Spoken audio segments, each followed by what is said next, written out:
Hello, hello.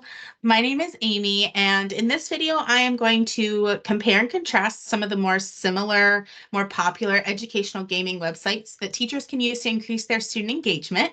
I'll also take you behind those scenes briefly just to sort of get a sense of the teacher experience as well as the student experience, and let you make that decision for which one you think would be more beneficial for you. So let's get started and jump right in. The next minute or so is going to show you a really quick rundown of what the student experiences look like for each of the games. That way you can kind of decide which one of these shortcuts you want to follow to learn more and see a more in-depth analysis of each of the gaming platforms.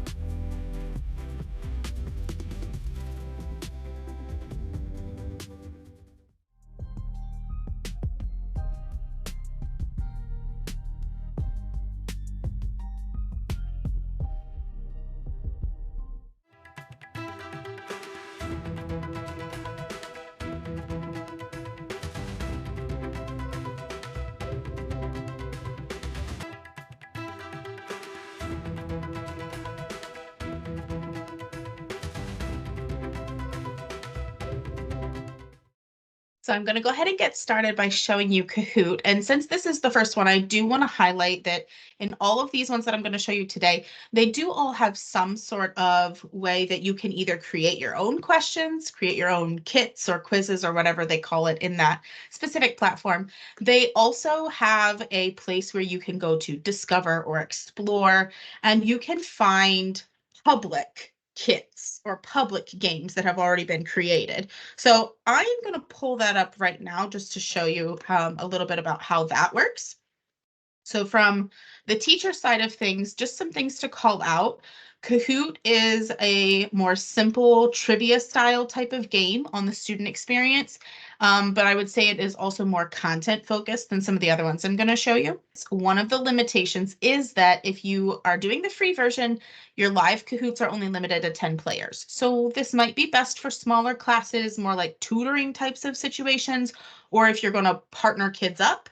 Just in the classic mode, if you go ahead and click start, this is what the teacher screen will look like. So once you're starting a game, you will always get some sort of code or link to give your students. Now, focusing in a little bit more on the Kahoot experience specifically, this is what the student screen looks like. I'm going to drag that over here for you.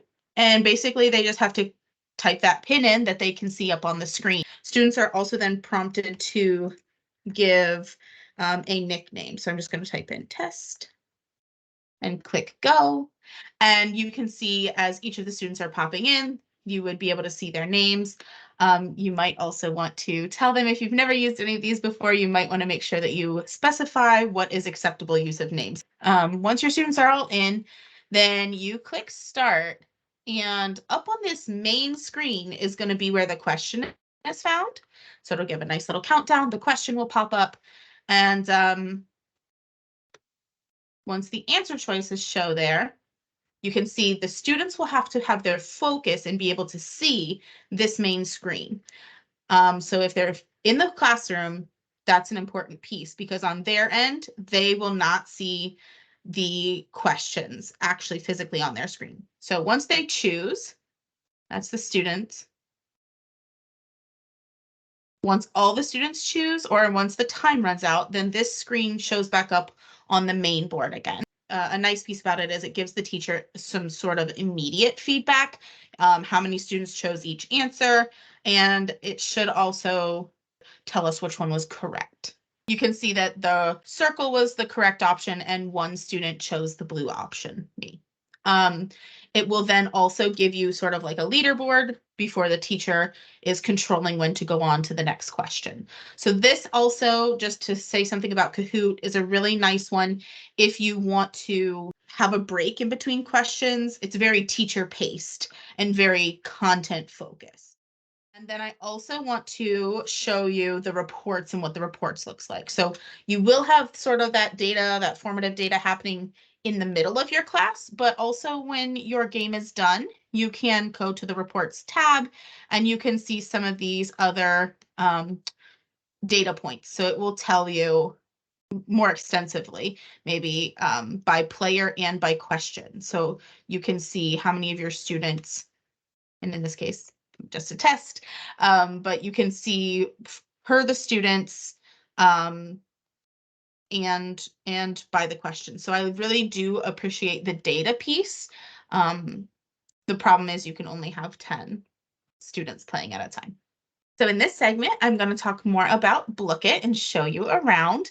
Again, you can create your own, or you can go to the Discover section and pull up one that you find that might be helpful. So let's say we were going to use this one. I would highly recommend using this feature of like show answers and scroll through these questions and make sure that this is going to be something that aligns with your content and what you're actually teaching.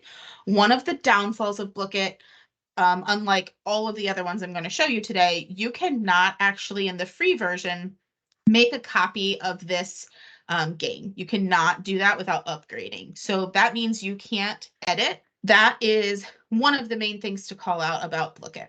Now, on the plus side, I would say that this is one of the fan favorites of students. So I'm going to go ahead and click on host and get this going so you can see a little bit of the student experience. So this is why they like it. There is one, or this can change around a little bit. Sometimes they have different game options, but you can choose different games. The classic one feels a lot like Kahoot. So if you want to put all your questions, which is what I've been doing, putting all my questions into a Blooket, and then if I want that basic trivia feel, I've been using Classic, because a plus to this doesn't have a student limit, so all the students can play. I can use the same kit, but choose different games. So it'll be the same questions, but it'll feel like a different game.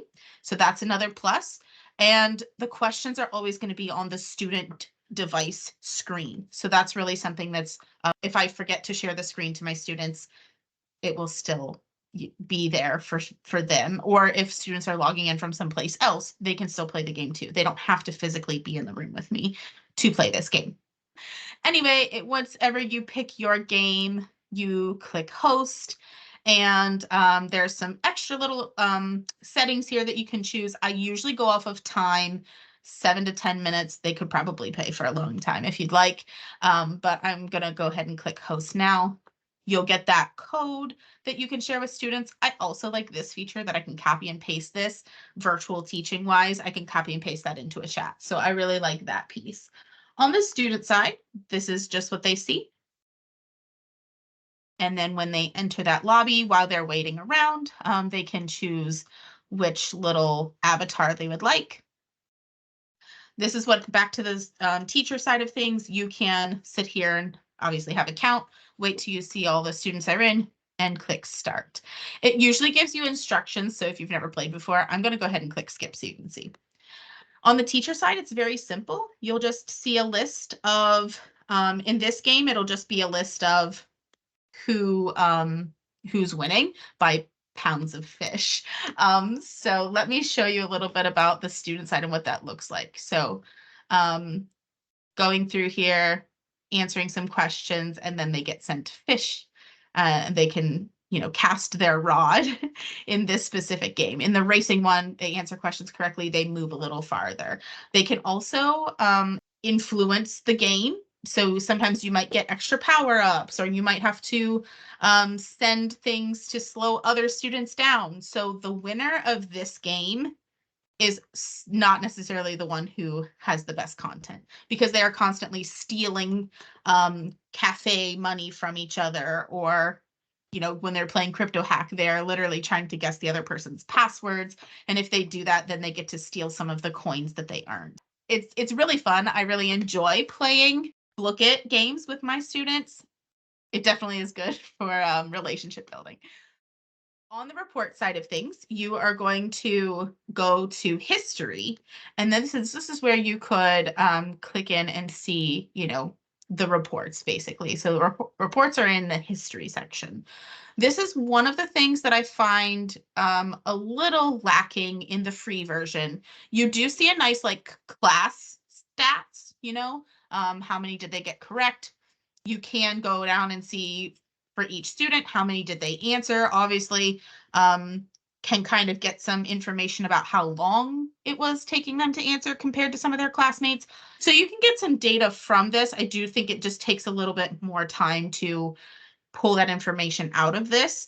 And one thing that's lacking in this one is that you cannot see any question-specific details.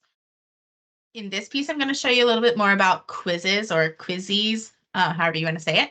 One thing before we jump into kind of the similar format, I would like to call out, they do have options that they are marketing for, hey, do you want to create quizzes off of YouTube videos that you've seen? And AI will help you create the quiz from those links, which can be nice, but highly recommend if you try that you vet those questions very carefully. And make sure that the answers are correct the way they're saying it. I would say that this right now is still a very developing feature.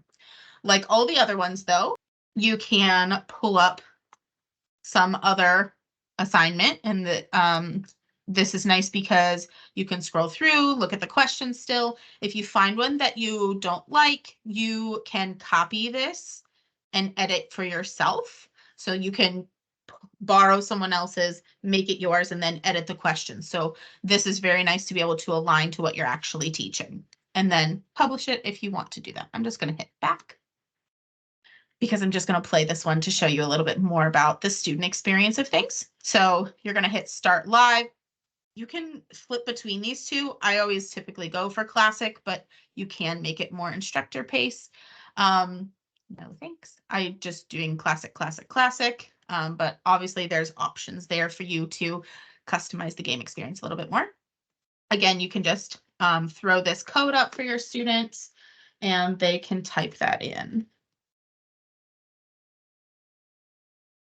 I do like the options for this one. If your school is, using Google Classroom or something like that, you can add those in here. Here's the student side of it.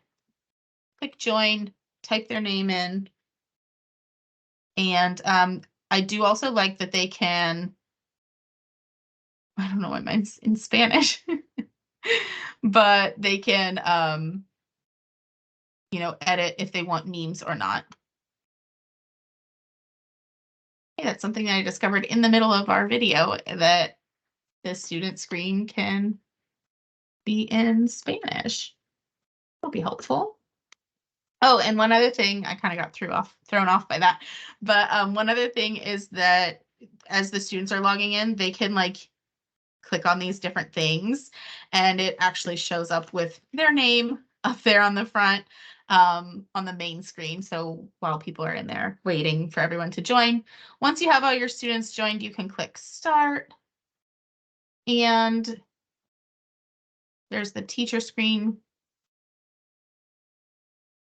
So it just shows you like a leaderboard, and you can also go over to questions.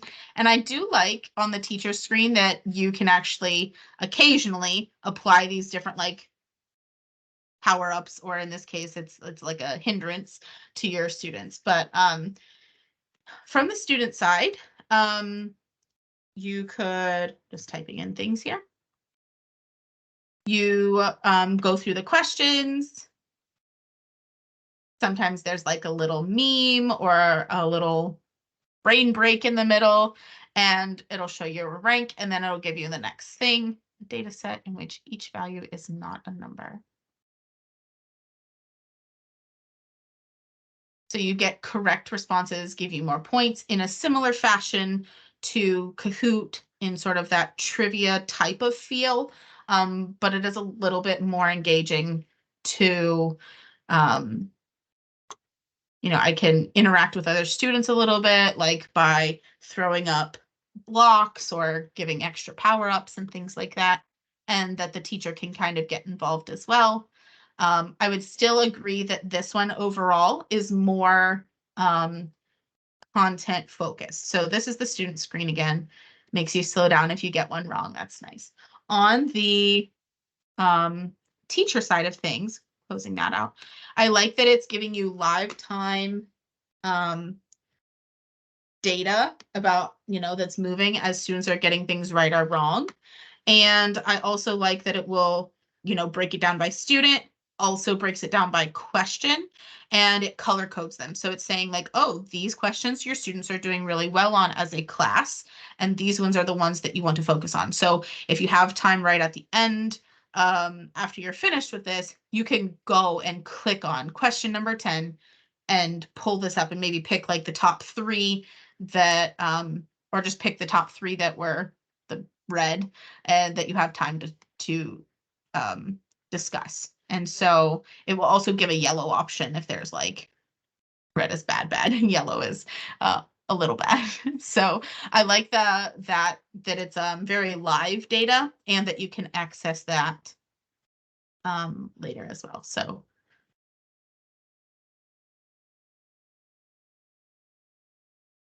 this is what it would look like when you pull up the report in the back end. So again, you can see it per student. And you notice that some of these are out of order, right? The gray ones are ones that the test student in this example didn't answer. But so it's still like kind of random. Not everybody's going to be seeing the same question at the same time, something to keep in mind. But they will only answer each question once. So there's no duplicates like in Blooket or Gimkit where the same question can come up multiple times. So they will only see every question once, but they do see it in a different order. I wanted to show you that the reports screen is actually different than what I had just showed you that comes up right after class, right after the game. So in the report section, you can actually access these things as well. So there is that one that we just took, and it gives you a nice little breakdown by participant, by the question, tells you the completion rates and the accuracy rates very easily. As well as it's recording the time for those students as well for how long they spent on each question. Moving into Gimkit, this one, honestly, one thing that I just have to say before I show you some of the ins and outs, I feel that the website itself is a little different than the other ones. Things sometimes aren't it's maybe not as intuitive for me. The menus are in different places. For instance, in the other ones, it was very easy for me to find the place where I wanted to search or to create. Like those buttons really popped out to me. In me personally, it doesn't here. But if you want to make your own, you click new. If you want to search, click something up here. And actually, it's nice that you just scroll and can quickly preview some of these options. If we are solving equations, I'm just going to click into one. And click this shortcut key to see all of the answers. Make sure that this is aligned with what I'm actually teaching with my students and that I appreciate, that I agree with the answers. The nice thing about this one is I can edit this. So if I wanted to make a copy of it and then edit the responses myself, I could do that. Maybe I wanted this question to be in there a couple more extra times. I could copy it and add it a few times because that's really important one. Or I could edit this and change things up. A really big thing for Gimkit is I would say this one overall is the most game focused and less content focused. And I'll show you what I mean by that. So when you click and you're getting to play a game live with your students, there are free versions here, and then there are the ones that you can pay for down below. And these currently free options do actually rotate every so often. So you might get in here and right now, the free ones are Boss Battle and One Way Out. But a couple months ago, Snowball Fight was one of the free options, and Tag was one of the free options. Capture the Flag was one of the free options. And now those ones are ones that are not. So get your settings the way you want. I usually just leave them the way they are, but you can change them if you'd like. Very similar feel that you'll get that code that you want students to enter and then add their nickname. So I'll show you the student side in a second, but want to highlight here that you can actually use your arrow keys on your keyboard, and you are playing with them. So you can join as a player, which is what I usually do, so that they always have a lot of fun firing snowballs at the teacher, or it's always fun to hear them go, oh, the teacher got me, and whatever. But you can also join as a spectator if you'd like instead. So you can just kind of be running around. I always play though. So, and then the other thing before I show you the student side, this is pretty much the same as the student side, honestly. But when you're doing this, the screenshots of how to actually play this game are right here in the waiting room. So I can see underneath my little avatar, it's showing you how to play this particular game. And you'll see once we get into the game, there's going to be a blue button that pops up in the lower left-hand corner that says answer questions. I'm going to click on that to answer questions, which you need to get energy. And then the goal here is to fight against the evil plants, and then escape off the ship. So it kind of gives you a little bit of things to tell everybody how to play. Student side really quick. Just looks like this. Typing in 714. I think it's 329. Let's see if that was right.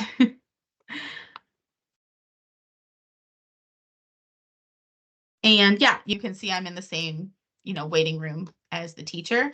And from here on out, basically the rest of it is going to be the same. Once you hit start game, what the teacher is seeing is the same thing as what the student is seeing in terms of, the teacher can run around and complete the tasks, come to the bottom left and answer their own questions. They are in there just like a student would be. If you answer a wrong one, it makes you slow down a little bit, waste your time. You might not necessarily want to be hanging out in the open waiting. So this is one where the students would tend to maybe go and answer a bunch of questions to build up their energy. And then they would run around and play the game for a little while. And until they run out of energy, or they run out of snowballs to throw, or run out of whatever. And then they would have to be sitting somewhere answering a bunch of questions. When you get one right, you can just hit close, or you can continue and answer more questions. But when you're ready, you either hit the X or you hit close, and now I have additional energy. And you can see as I run around, just flailing around, I can be losing energy. When I'm ready, sometimes there's options. This was a little confusing at the bottom. I had to click over to, in this case, my zapper to be able to destroy this to begin. Oh, but I don't have enough. So I have to go answer more questions.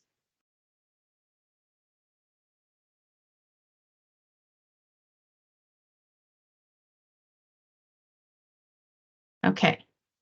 Then I can run through the game for a little bit. In this case, I gotta fire my zapper at the plant. Okay, see, I had to take a break. I fired too many at once. Hit the green to enter to pick that green key card up.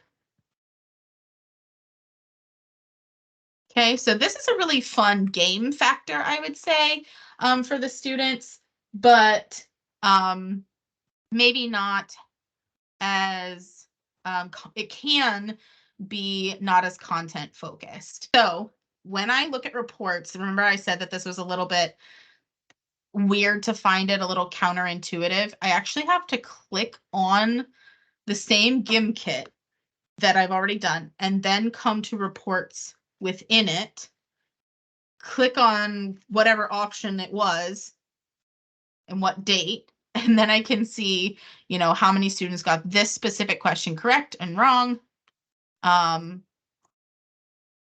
Not as much data there. And like I said, kind of counterintuitive. I mean, it is nice to see how many times this particular question got answered correctly or incorrectly.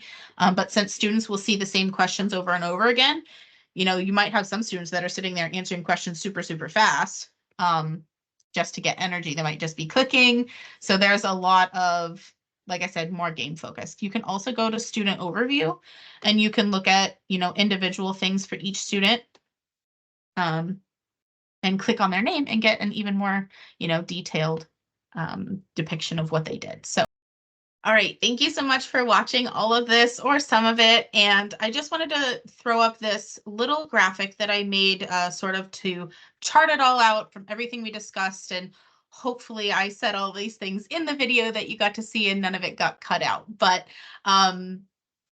just wanted to give you some high level key bullet pointed types of things that all of these are great ways to have student engagement and increase that, fun and gamify your content. We all know is great, but which platform you do might depend on your individual goals and what data you can pull from that and what other limitations or positive things might come from there too. So hopefully take a look at this chart and happy gaming.